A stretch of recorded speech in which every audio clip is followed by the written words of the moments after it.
Assalamualaikum warahmatullahi wabarakatuh. Halo teman-teman, selamat datang di video pembelajaran kami. Di video kali ini kita akan membahas topik yang sangat penting dalam dunia organisasi dan bisnis, yaitu etika manajemen dan faktor yang mempengaruhi etika manajerial. Sebelum kita mulai pembahasannya ya, perkenalkan kami dari kelompok 6 yang terdiri dari Alea Al-Zahra, Nur Anissa, tentunya saya sendiri, Norwanda Hasbi, dan Muhammad Tahrir. Mungkin kalian bertanya-tanya nih, kenapa sih etika manajemen itu sangat penting? Bagaimana etika manajerial bisa mempengaruhi keputusan dan kinerja organisasi? Nah, di video ini kita akan bahas tuntas mulai dari pengertian dasar, prinsip yang harus diterapkan, dan faktor-faktor yang mempengaruhi etika manajerial, sampai tantangan dalam penerapannya. Video ini cocok banget nih buat kalian yang lagi belajar manajemen, tertarik dalam dunia bisnis, atau bahkan lagi nyari referensi nih untuk tugas kuliah kalian. Jadi, pastikan kalian simak sampai habis ya. Langsung saja kita mulai pembahasannya. Setelah kita mengetahui topik yang akan kita bahas, mari kita bedah terlebih dulu apa sih etika dan manajemen. Etika berasal dari kata Yunani yaitu ethos yang berarti kebiasaan, karakter, dan watak. Dalam konteks profesional, etika berfungsi sebagai pedoman fundamental bagi kita untuk menentukan tindakan yang mana benar atau yang salah. Bayangkan, etika adalah suara hati yang menentukan karakter kita. Apakah kita akan duduk pada kalian atau lantas kita memilih jalur pintas yang melanggar nilai. Inilah yang etika tuntut. Setelah kita punya karakter yang beretika, barulah kita masuk ke manajemen. Manajemen adalah sebuah proses struktur yang mencakup 4 pilar utama, yaitu perencanaan, perorganisasian, pengarahan, dan pengendalian. Jadi, semua proses ini dilakukan untuk pengelolaan sumber daya untuk mencapai tujuan yang ditetapkan oleh organisasi. Contohnya, proses manajemen ini terlihat saat manajer melakukan perencanaan anggaran, lalu mengorganisasi tim untuk proyek tersebut. Lantas, apa sih definisi spesifik dari etika manajemen? Jadi, etika manajemen adalah standar atau moral yang digunakan dalam menjalankan seluruh fungsi manajemen yang tadi saya sebutkan. Namun, ini harus dilakukan dengan memperhatikan aspek moral, keadilan, tanggung jawab sosial, serta kepatuhan terhadap nilai yang lebih tinggi dari sekedar profit. Kita bisa lihat contohnya dari sebuah perusahaan e-commerce. Mereka pasti melakukan pengendalian operasional. Etika manajemen memastikan bahwa pengendalian tersebut tidak dilakukan dengan cara curang. Misalnya, memanipulasi ulasan produk atau melanggar privasi data pelanggan. Sebaliknya, mereka harus mengutamakan keadilan dan tanggung jawab sosial dalam setiap transaksi. Jadi, pentingnya konsep ini tidak hanya dari sisi moralnya, tapi juga diakui secara akademis. Sebuah penelitian secara eksplisit menyebutkan bahwa etika manajemen merupakan standar kesesuaian pengelolaan suatu organisasi yang memenuhi kriteria etika. Jadi, etika manajemen adalah jaminan bahwa aktivitas operasional kita dari hulu ke hilir tidak hanya menghasilkan keuntungan, tapi juga berintegritas dan bertanggung jawab kepada semua pemangku kepentingan. Baik, pada bagian ini kami akan menjelaskan mengenai prinsip-prinsip etika manajemen. Etika manajemen merupakan pedoman moral yang digunakan oleh manajer maupun organisasi dalam mengambil keputusan dan menjalankan aktivitas bisnis. Prinsip-prinsip penting agar perusahaan tidak hanya berorientasi pada keuntungan tetapi juga nilai moral dan tanggung jawab sosial. Selanjutnya, di sini kita bisa melihat beberapa prinsip dasar dalam etika manajemen. Yang pertama yaitu kejujuran atau integrity. Kejujuran menjadi dasar dalam setiap keputusan manajerial. Manajer wajib menyampaikan informasi secara benar dan tidak menyesatkan. Yang kedua ada keadilan yaitu fairness. Semua pihak dalam organisasi harus diperlakukan dengan adil tanpa diskriminasi. Yang ketiga yaitu tanggung jawab.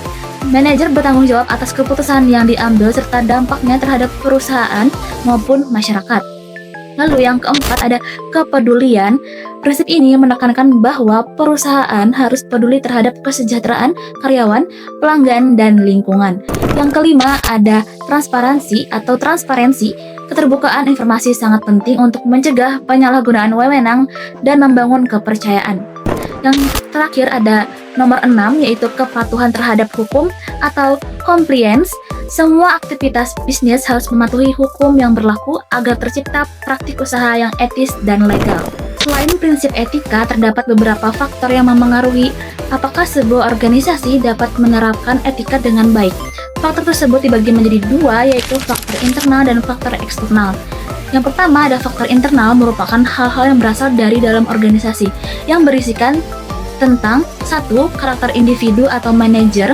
Nilai pribadi, moralitas, dan karakter seseorang manajer sangat menentukan bagaimana etika diterapkan. Yang kedua ada budaya organisasi. Nilai, norma, dan kebiasaan kerja dalam organisasi akan memengaruhi perilaku etis karyawan. Yang ketiga yaitu ada kepemimpinan dan teladan. Manajer yang memberikan teladan etis akan mendorong karyawan melakukan hal yang sama. Dan yang keempat ada pengetahuan dan kesadaran etika. Semakin tinggi pemahaman karyawan terhadap apa itu etika, semakin dalam juga implementasinya terhadap lingkungan. Lalu di sini ada faktor eksternal berasal dari lingkungan di luar organisasi. Yang pertama itu persaingan pasar dan tekanan ekonomi. Persaingan yang ketat dapat memicu perusahaan melakukan kegiatan tidak etis demi keuntungan. Yang kedua ada regulasi dan hukum. Standar hukum dapat memaksa organisasi untuk berperilaku tidak etis agar tidak terkena sanksi. Yang ketiga ada harapan masyarakat dan pemangku kepentingan. Tuntutan masyarakat mengenai tanggung jawab sosial dapat mendorong perusahaan untuk meningkatkan etika. Dan yang keempat ada kemajuan teknologi dan perubahan lingkungan bisnis, yaitu perkembangan teknologi terutama terkait data dan privasi menciptakan tantangan etika yang baru yang harus diperhatikan. Baik, mungkin itu saja penjelasan yang bisa saya sampaikan mengenai prinsip-prinsip serta faktor-faktor yang memengaruhi etika manajemen. Semoga penjelasan tadi dapat memberikan gambaran yang lebih jelas tentang bagaimana etika berperan penting dalam pengambilan keputusan organisasi. Selanjutnya, pemaparan materi akan dilanjutkan oleh teman saya yang akan membahas tentang bagian berikutnya. Baik, selanjutnya saya akan membahas tentang teori-teori etika manajemen, implikasi etika manajemen dalam organisasi, dan juga analisis faktor internal. Memasuki pembahasan pertama, kita akan membahas tentang teori-teori etika manajemen. Di dalam manajemen sendiri, terdapat beberapa pendekatan etika yang bisa mengukur apakah suatu perbuatan itu baik atau tidak secara moral. Yang pertama adalah teori deontologi dari Immanuel Kant. Di dalam teori ini, yang terpenting itu bukanlah hasil akhirnya, tetapi kewajiban moral. Jadi, suatu tindakan akan dianggap etis kalau kita melakukan sesuatu berdasarkan kewajiban, bukan karena untung ataupun rugi. Contohnya itu seperti berkata jujur walaupun hasilnya selalu tidak menguntungkan. Yang kedua yaitu ada teori utilitarianisme dari John Stuart Mill. Berbeda dengan teori deontologi, teori ini menilai etika dari manfaat yang dirasakan oleh orang banyak. Jadi bisa dikatakan suatu tindakan akan dianggap etis kalau memiliki dampak yang positif dan dirasakan oleh orang yang banyak. Selanjutnya yaitu ada etika kebajikan dari Aristoteles. Dalam etika ini berfokus kepada karakter dan juga kepribadian. Jadi bukan cuma apa yang kita lakukan, tapi siapa kita sebagai seorang manajer. Integritas, kejujuran, dan juga tanggung jawab itu dianggap sebagai karakter yang harus kita bangun. Teori yang keempat yaitu relativisme etika. Dalam teori ini, standar etika berbeda-beda, tergantung dengan budaya, norma, dan juga lingkungan organisasi. Jadi, suatu tindakan bisa dianggap etis di suatu tempat, namun berbeda dengan di tempat yang lain. Dalam teori ini mengajarkan bahwa konteks organisasi itu sangat penting dalam pengambilan keputusan yang etis. Dan yang terakhir ada teori etika tanggung jawab sosial. Dalam teori ini, organisasi tidak hanya mementingkan keuntungan saja, tapi bagaimana kontribusi terhadap masyarakat, lingkungan, dan juga stakeholder lainnya. Jadi, semakin besar manfaat sosial yang diberikan oleh perusahaan, maka akan semakin etis tindakannya. Setelah memahami teori-teori tersebut, kita akan membahas tentang implikasi etika manajemen dalam organisasi. Ketika etika manajemen dilakukan dengan baik, organisasi biasanya akan mendapatkan dampak positif, seperti halnya reputasi perusahaan yang meningkat, kepercayaan dari stakeholder, dan juga lingkungan kerja yang akan menjadi lebih sehat dan juga lebih produktif. Karyawan juga merasa lebih aman dan dihargai ketika perusahaan mempunyai standar etika yang jelas.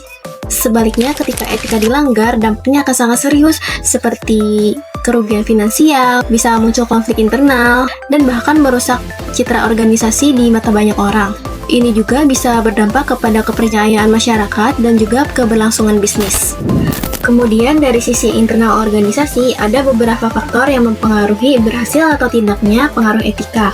budaya organisasi yang kuat dalam etika, kepemimpinan yang teladan, dan juga individu yang sadar akan nilai moral merupakan fondasi internal yang sangat krusial. Jika organisasi menoleransi pelanggaran etika dan kepemimpinan yang tidak memberikan teladan, maka akan sangat sulit menerapkan etika manajemen tersebut. Selain itu, kurangnya pelatihan etika dan kesadaran akan nilai etika itu juga akan menjadi penghambat. Jadi, secara keseluruhan, menjaga etika manajemen bukan hanya soal mengikuti aturan saja, tetapi bagaimana organisasi membangun karakter, budaya, dan juga tanggung jawab sosial. Jika etika dijadikan bagian dari strategi, organisasi tidak hanya mencapai tujuan bisnis, tapi juga memberikan dampak positif bagi masyarakat yang luas. Terima kasih untuk rekan saya Anissa. Baik, sekarang kita lanjutkan ke faktor analisis eksternal yang mempengaruhi penerapan etika manajerial. Jadi tekanan persaingan itu ada tuntutan pasar untuk cepat menentukan regulasi yang lemah atau pengawasan minimal, serta ekspektasi stakeholder yang tinggi bisa mempengaruhi penerapan etika. Misalnya dalam kondisi ekonomi sulit nih, organisasi mungkin cenderung mengabaikan etika demi bertahan hidup, saling bersaing untuk bertahan hidup di dunia yang keras misalnya. Terus teknologi juga membawa tantangan baru seperti pengolahan data pribadi, privasi, algoritma yang otomatis yang harus memerlukan perhatian etika tambahan. Terus perkembangan teknologi digital yang menciptakan area-area baru yang harus diatur dengan standar etika yang jelas. Terus untuk tantangan penerapan etika itu ada 5. Jadi kita masuk ke tantangannya. Pertama itu adalah ketidakselarasan antara nilai organisasi dan praktik di kehidupan sehari-hari. Walaupun organisasi memiliki kode etik, tapi praktik juga bisa berbeda. Ini sering disebut sebagai teori gap antara teori dan praktek. Terus tantangan kedua, kepemimpinan yang kurang memberi contoh etis. Kalau pemimpin sendiri tidak konsisten dengan nilai-nilai etika, kayak contohnya tentang terlambat atau mengintimidasi, nah itu bisa pengaruhi etikanya. Nah jadi bagaimana bisa mengharapkan seluruh organisasi berperilaku etis seperti itu. Terus tantangan ketiga, itu kurangnya pelatihan dan kesadaran etika di antara karyawan dan manajer, di mana tanpa pemahaman yang cukup, penerapan etika akan sulit terwujud. Terus tantangan keempat adalah tentang tekanan eksternal, tentang seperti tekanan pasar, persaingan, dan regulasi yang lemah, membuat sebuah organisasi berkompromi dengan etikanya. Terus untuk terakhir, itu ada perubahan teknologi yang cepat. Kita berkembang yang sangat cepat. Nah, perkembangan teknologi itu menghasilkan area abu-abu. Jadi seperti gray area. Etika yang belum terregulasi dengan baik. Penjelasan kesimpulan itu setelah beberapa aspek tentang etika manajemen dan faktor-faktornya yang mempengaruhi etika manajerial, mari kita simpulkan beberapa poin. Yang pertama itu, etika manajemen merupakan fondasi penting dalam membentuk perilaku manajerial yang berintegritas dan bertanggung jawab. Jadi penerapannya itu tidak hanya bergantung pada nilai moral individu, tetapi juga mempengaruhi oleh kepemimpinan, budaya organisasi, serta berbagai faktor internal ya. Seperti regulasi, perkembangan teknologi, dan tuntutan masyarakat dengan menjadikan etika sebagai bagian dari strategi organisasi. Terus dapat perusahaan yang memperoleh kepercayaan publik, meningkatkan loyalitas karyawan, dan menciptakan berlanjutan usaha jangka panjang. Jadi meskipun masih terdapat tantangan dalam menjaga konsistensi antara nilai yang dirumuskan dengan praktek nyata, jadi secara keseluruhan penerapan etika manajemen tidak hanya mendukung pencapaian tujuan organisasi. Nah, jadi semuanya itu juga memberikan dampak positif bagi lingkungan dan masyarakat yang luas. Baik teman-teman, kita sudah sampai di akhir presentasi dari kelompok 6 tentang etika manajemen dan faktor yang mempengaruhi etika manajerial. Kami berharap materi yang kami sampaikan hari ini bisa memberikan pemahamannya lebih mendalam tentang pentingnya etika dalam praktek manajerial, dari pengertian dasar, prinsip-prinsip, teori-teori, faktor-faktor yang mempengaruhi hingga tantangan penerapannya. Jadi semua ini menunjukkan bahwa etika bukan sekadar aturan formal, tetapi nilai fundamental yang harus tertanam dari setiap keputusan manajerial. Kalau teman-teman merasa video ini bermanfaat, jangan lupa like dan share ke teman-teman yang mungkin membutuhkan referensi materi ini. Terima kasih sudah menyimak presentasi kami. Semoga ilmu yang dibagikan bisa bermanfaat untuk pembelajaran kalian. Saya akhiri. Wassalamualaikum warahmatullahi wabarakatuh. Bye-bye.